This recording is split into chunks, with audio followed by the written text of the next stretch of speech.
Good morning, everyone.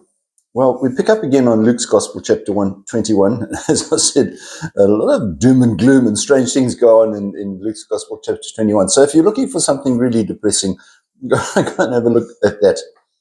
But remember that Jesus doesn't just tell us about all the destruction and the bad things that are going to happen.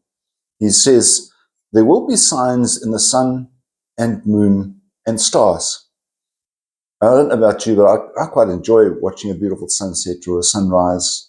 There's a serenity about it, which I think we can only find has a source beyond our explanation. And we rejoice in God's presence when that happens.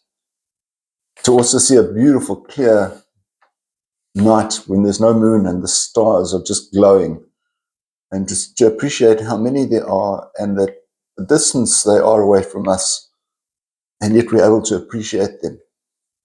I think that's kind of something about a message to me about the presence of God. Sometimes we think of heaven being so far away from us, and yet there's such beauty available to us. You know, we see Him all around, and to appreciate those things that He has given us. Jesus also says, "Stand erect, because your liberation is near at hand." And I think whatever difficulties we might be having in our lives, we need to acknowledge that the Lord is always there with us. And He does walk with us, even in our difficult times. We need to stand erect and be positive, try and be an optimist and say, well, look, there are tough times, but there are better times ahead.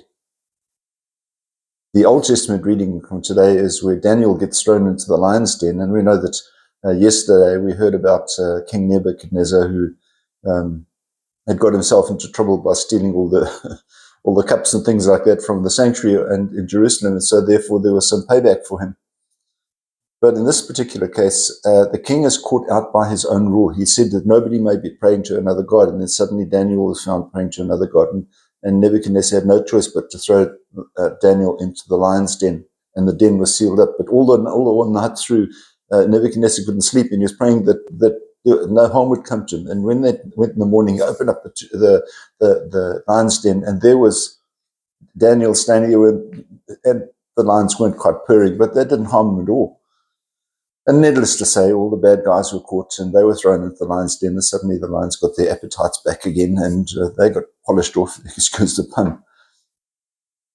But we do know that the Lord is there with us when we need Him. So let's just keep the Lord in our minds and in our hearts as we continue into this last week of the ordinary time. Have a wonderful day. Keep yourself safe. God bless. Bye-bye.